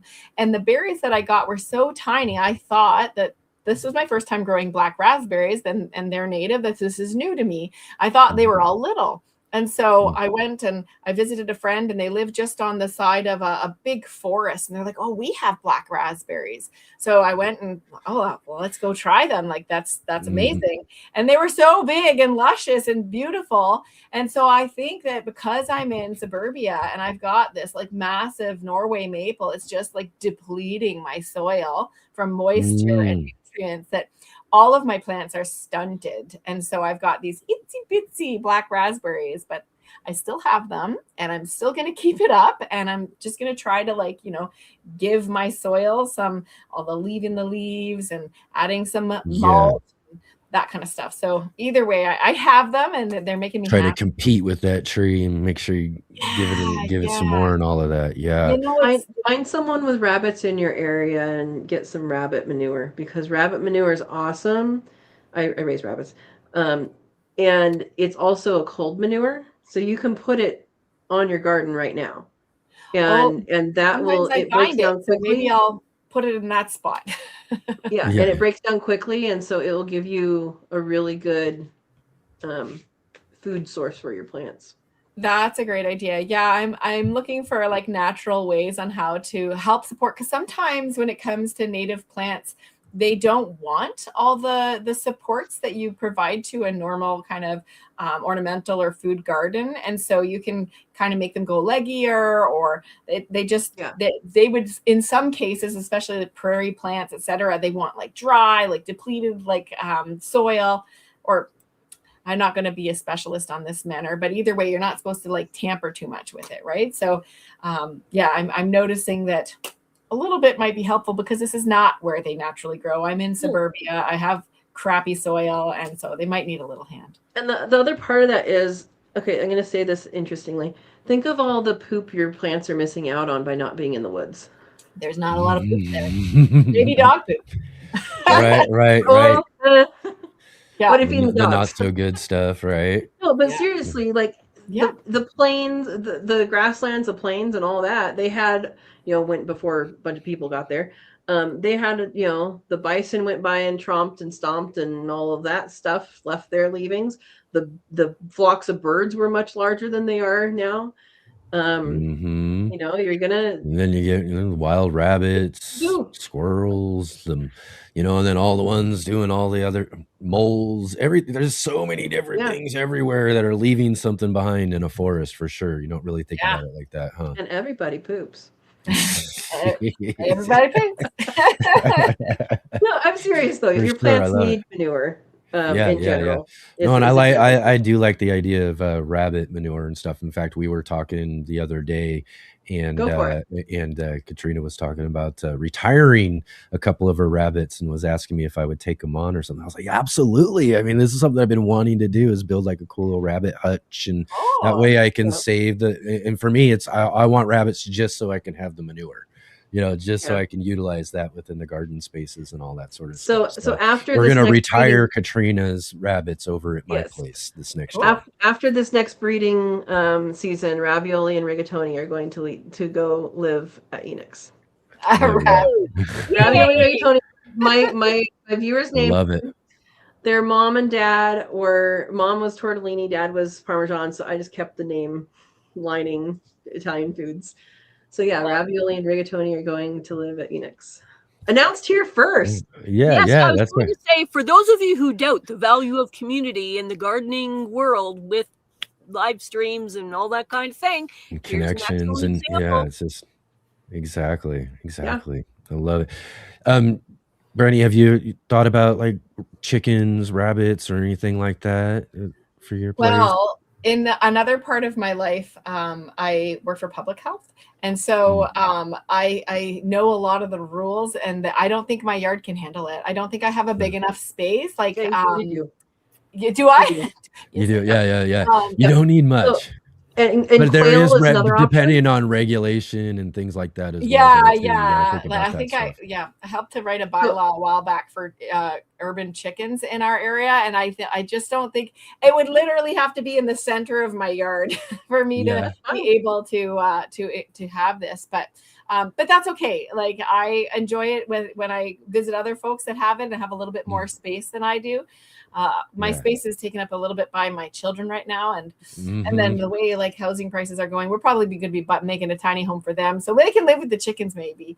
There you go. That's a good idea. You can also have quail. So quail lay eggs too. I haven't thought about that. Oh yeah, we actually enjoy quail eggs quite often. And quail, you can grow them. So Verna's on here, Vay's place. She grew them in her apartment, and in a cage situation. So you can do that inside. There's some exhaust fan stuff that you need to do that. But I grew them, and I will again in an aviary situation, right? So when I had 2 aviaries, about 7 feet by 10 feet, and you can grow as much meat and eggs as you want in there, or just eggs. You don't have to have boys to make that. And with that, so I actually have on my website, I have a course that if anybody's interested in raising quail in aviaries. So Quail University used to be a thing, and I was asked to make this course, Raising Quail in Aviaries, and I made this course. It's now on my website because they disbanded and they gave the courses back to the teachers, and so it's on my website if you guys are interested in doing that. But what you can do is use wood chips. I'm a wood chip person, right? Deep litter. And basically you raise them on top of wood chips and you fork in their leavings, and you're making compost, and you're making eggs, and if you want to, you're making meat, and you're having a good time. And you can totally do that. And if you don't have that much space and you're okay with doing cage systems, you could do a cage system. All right. Well, I think, look, Shawnee just put the link to the course. Thank you. We're going to have to take a look and do some learning. Yeah. That's right. And the kids would love it. They would. They would love it. They would love it. That would be. Absolutely. And it all comes back always asking for pets.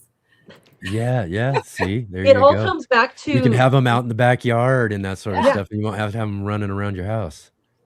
Right. No, it all comes back to using that manure and using that compost in your garden, like, to me, it's not one or the other. Both have to be involved if you're going to be having a complete system. And I'm fine if people are vegetarian. I don't happen to be, but I'm fine if you're vegetarian. But if you're vegetarian, and you can still have some of these animals, and you can have, like, find someone who's a breeder and say, hey, are you retiring any rabbits, or find someone who has goats or whatever and do that. Goat, rabbit, llama, alpaca, those guys have cold manure, and which means you can put it right on your plants.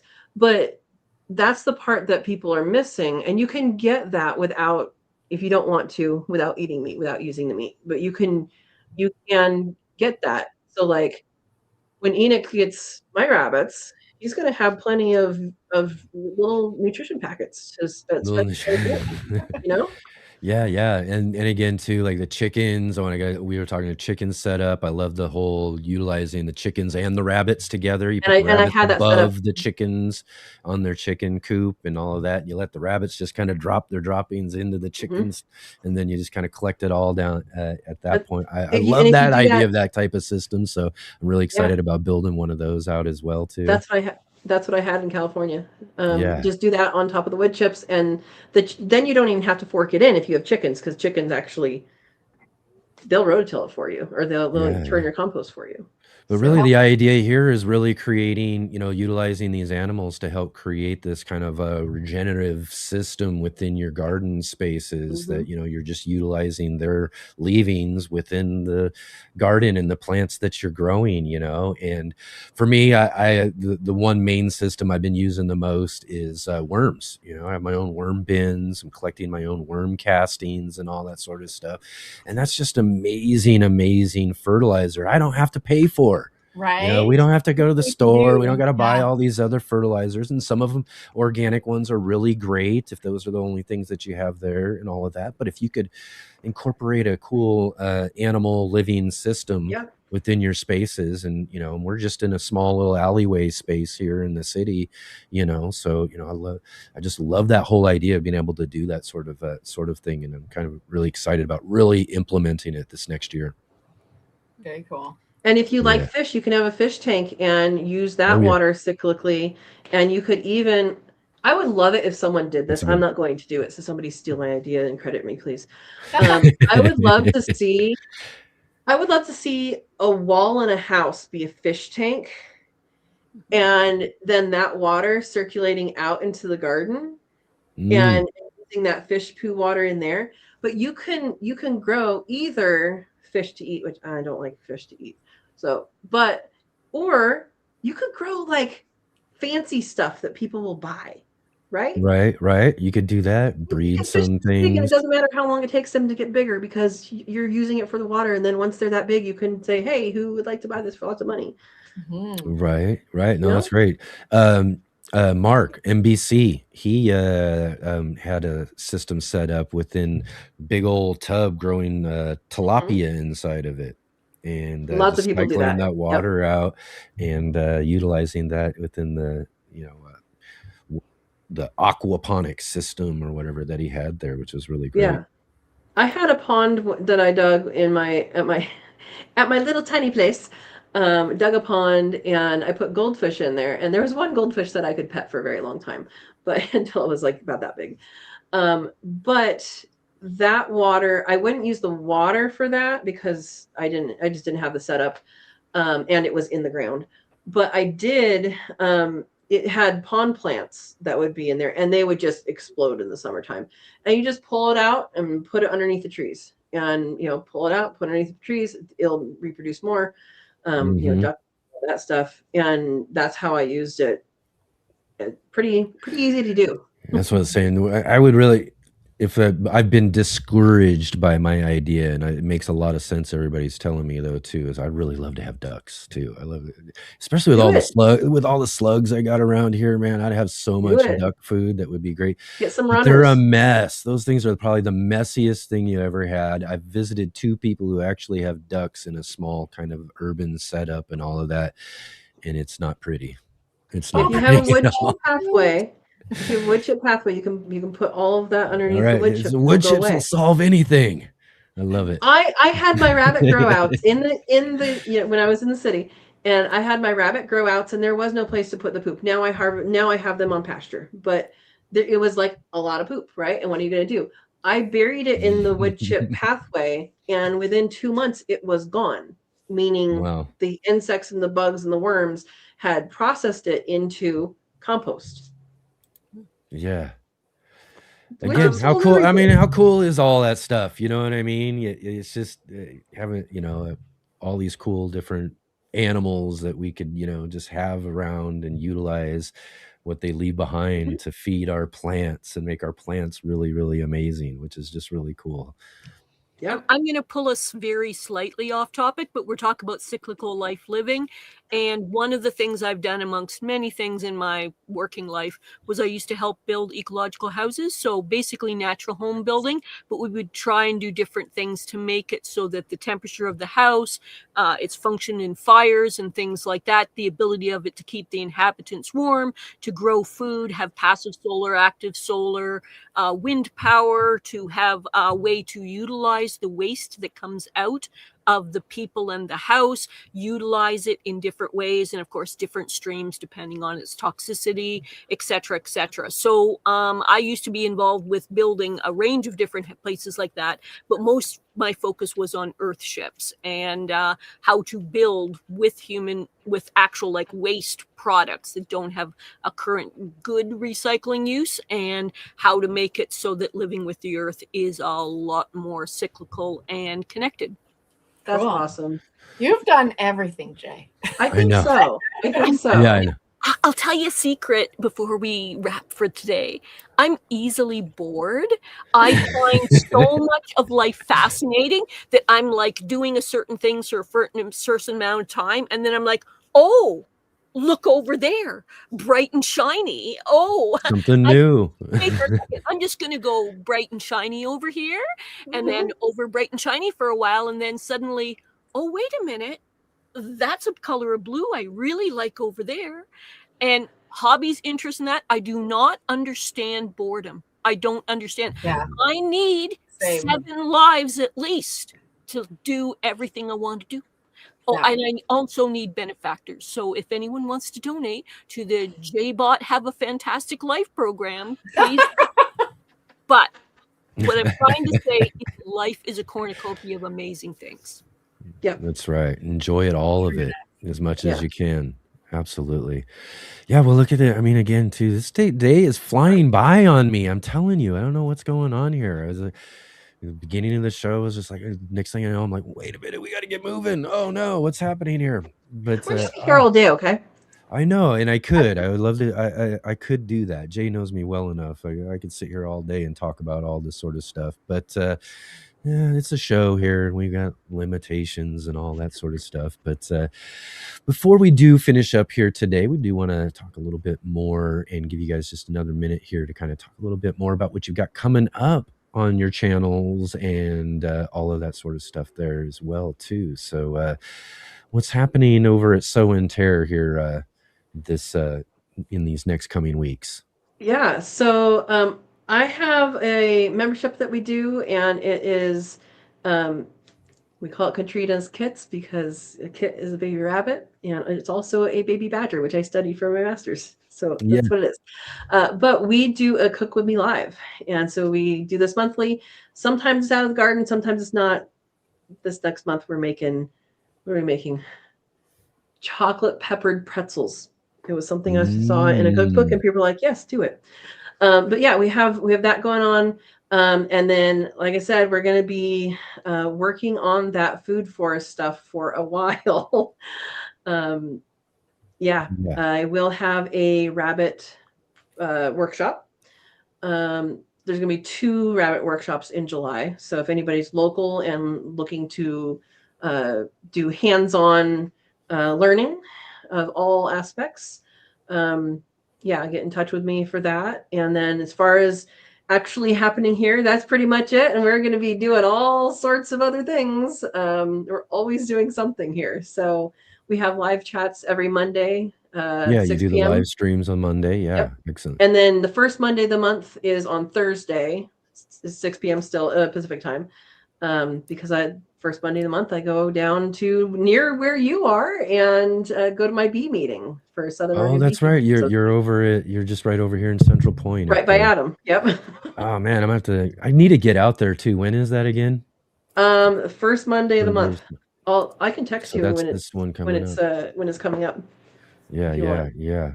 I need to. You got an extra bee suit? Somebody will. Somebody will. They might. I don't, but you're welcome. You're welcome to come up and my mentor here. I know they gave me a really cool little tour of the beehives and all that sort of stuff last year and everything. And someone brought me out a cool bee suit because I don't have one and everything. But I'm trying to talk my daughter into going out there because she's really fascinated with this idea too. So I might have to find someone 2 extra ones. Yeah, no, get her out there. I should get an extra one just to have it for, so I'm not the only one doing things. But no, there's extra ones in the area. Yeah, there's nothing more fascinating than having all these just hundreds, thousands, I don't know, bees just flying around all over you and everything too. Especially for someone who grew up so afraid of them. I was literally deathly afraid of bees. Oh, wow. My whole childhood. Yeah.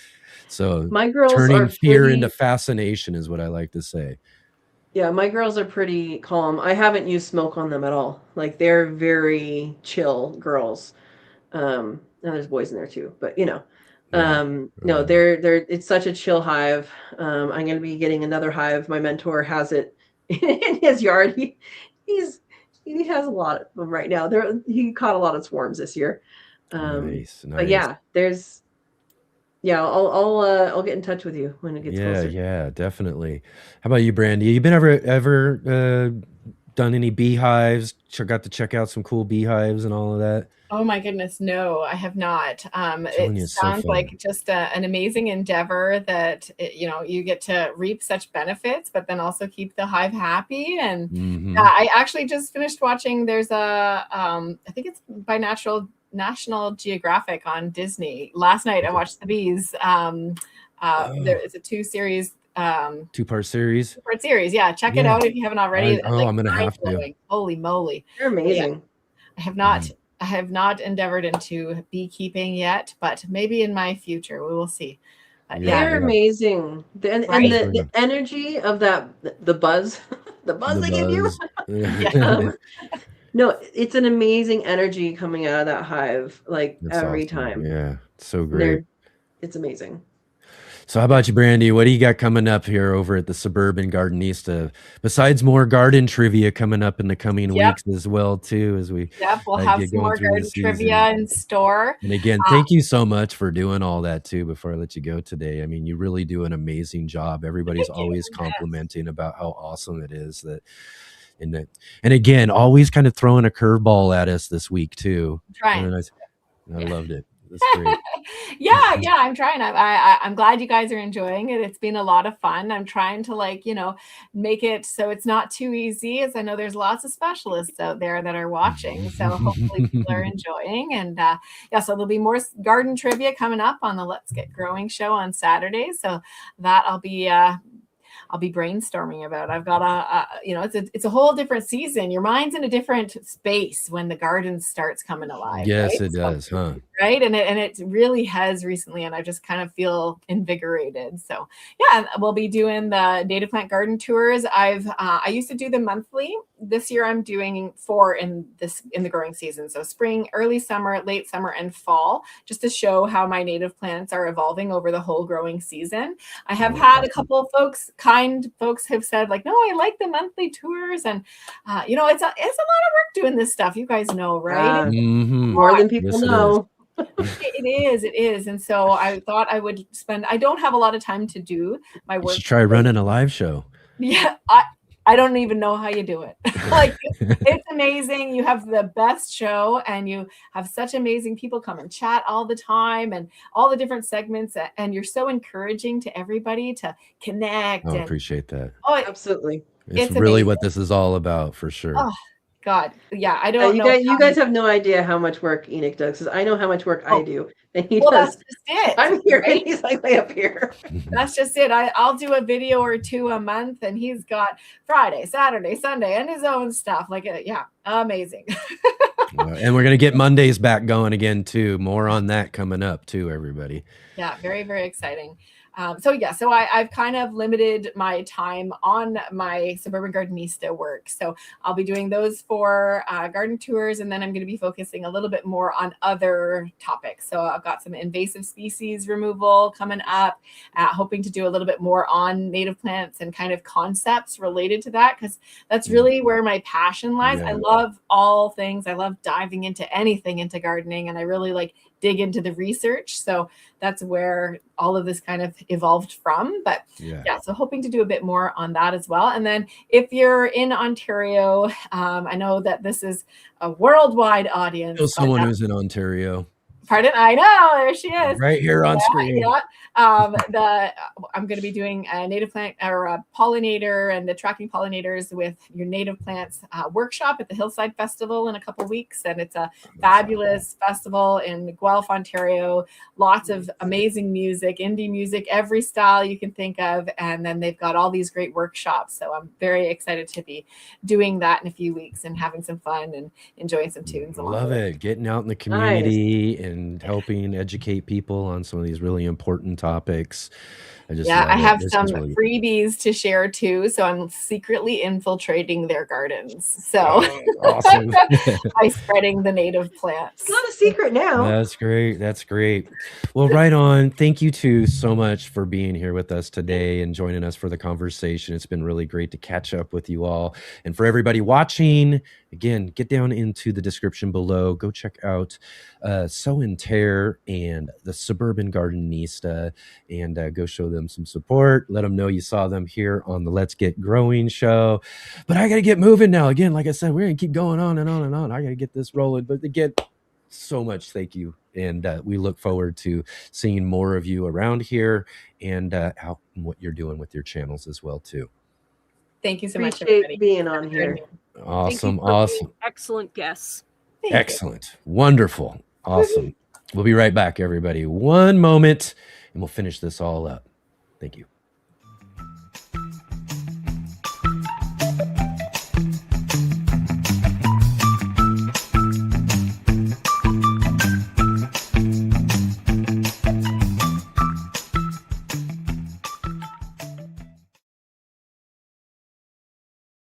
All right, Jay. How was that? What an awesome, fun conversation again today. We had a great one yesterday, last week. Today, we've gotten all of our contributors in. But really awesome conversation. It's been wonderful. It's been great.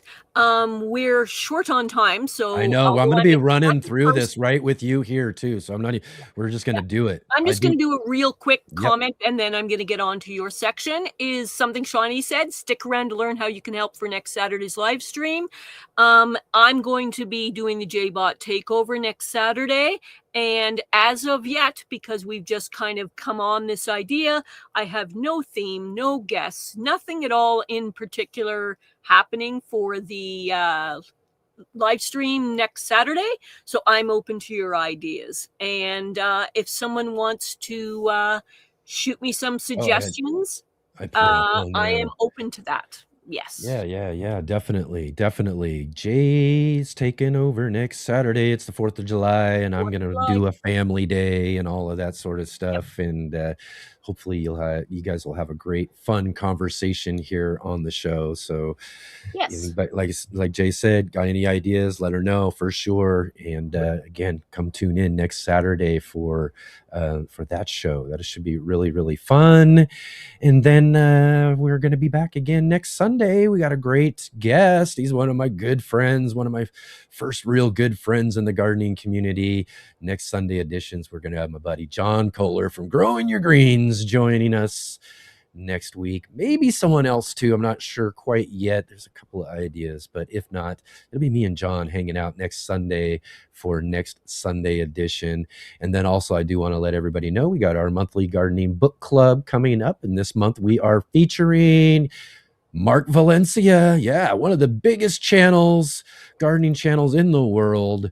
Mark Valencia over at Self-Sufficient Me is going to come and join with us on the third Sunday of July to talk all about his book, 100 Top Crops. Yeah, Mark is a first-time author himself, so we had to definitely include him into our book club. So that's going to be really awesome. Really, really looking forward to that show coming up as well.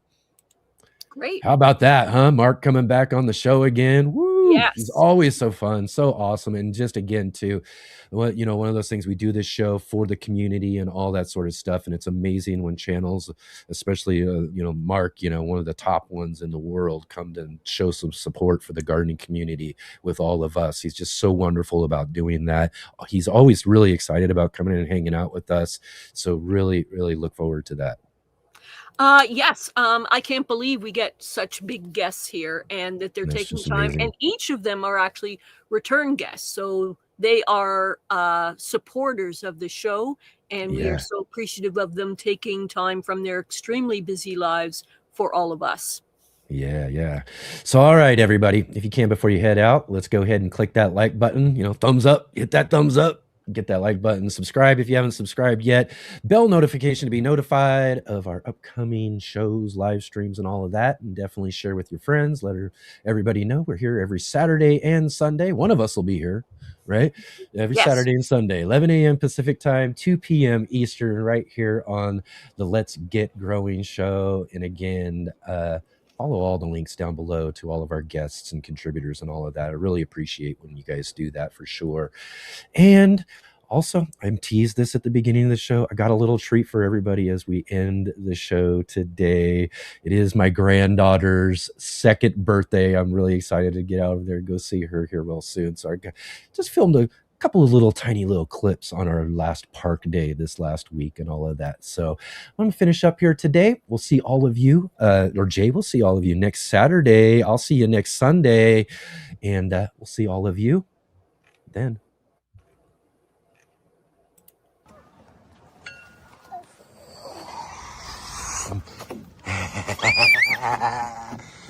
What you doing up there? Yeah. Yeah.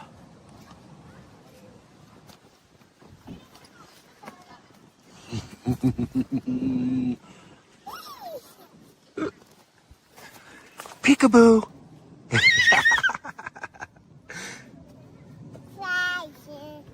Drive in.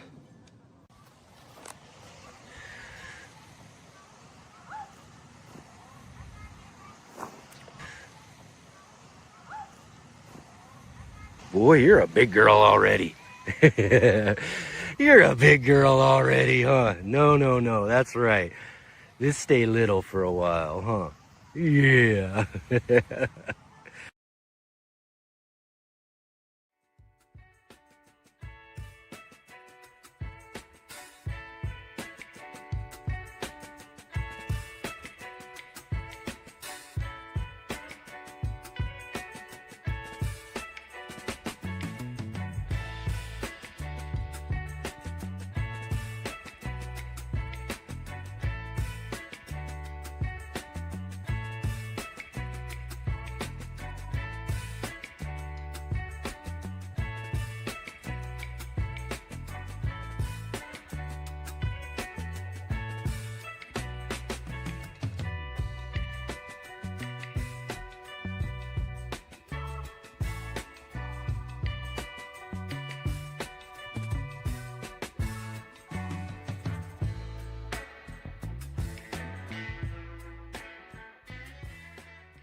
Take the run. See you on the flippy flops.